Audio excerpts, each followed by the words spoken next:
Welcome to Indai's Japanese Kanji. Kanji for today.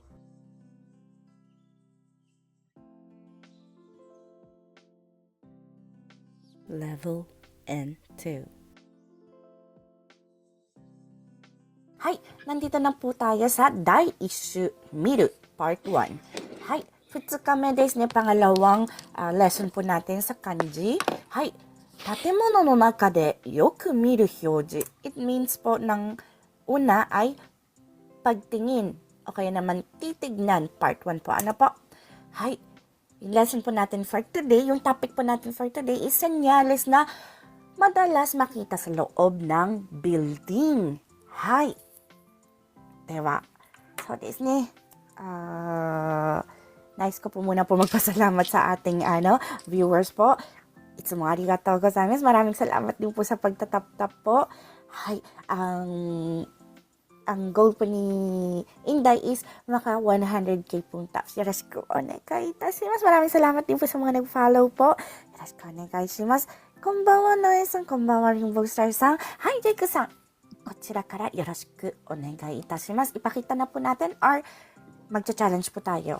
Pakita na lang po ate. Onegaishimasu. Hi, onegaishimasu. Kichi. Kitsu. はい、キツですね。キツっていう感じです。Ginagamit po ito sa Kisaten. 喫茶店. Ano po ang 喫茶店? Coffee shop po.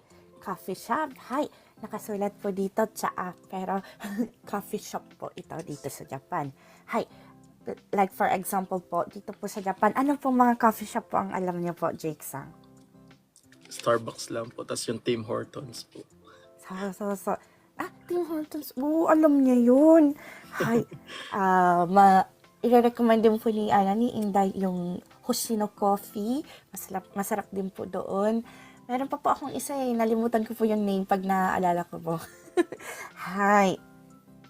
So, desu ne. Kisaten is coffee shop o kaya naman kapihan sa ating salitang Tagalog. Hi. At sige, ikimasu. Kitsuenjo. Hi, kitsuenjo. Hi. Ano po ang kitsuen?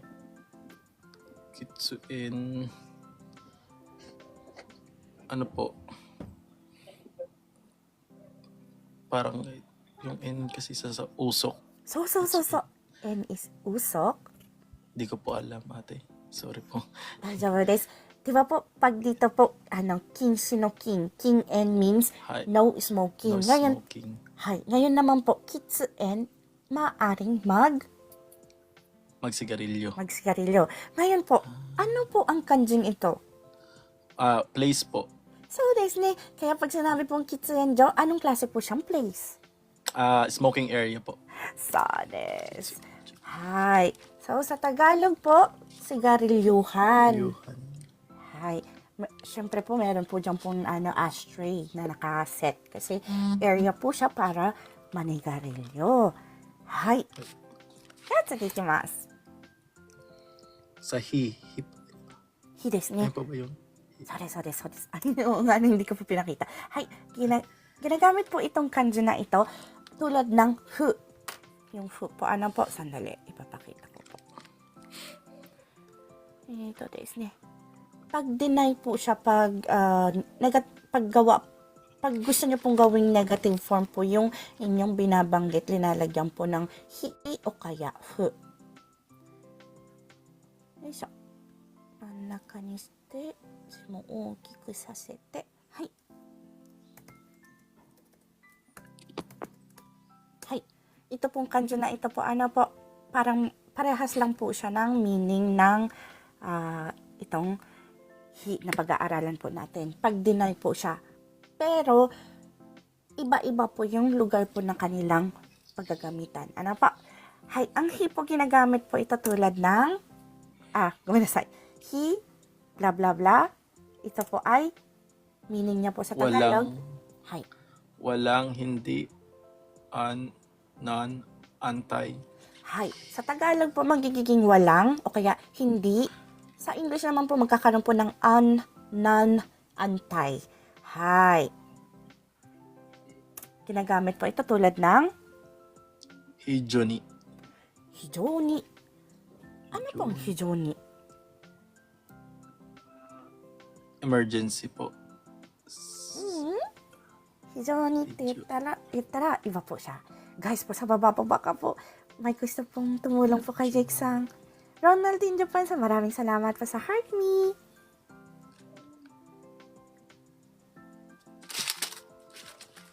Ayan, si Toyo-san po, tama po yung sagot niya. Extremely.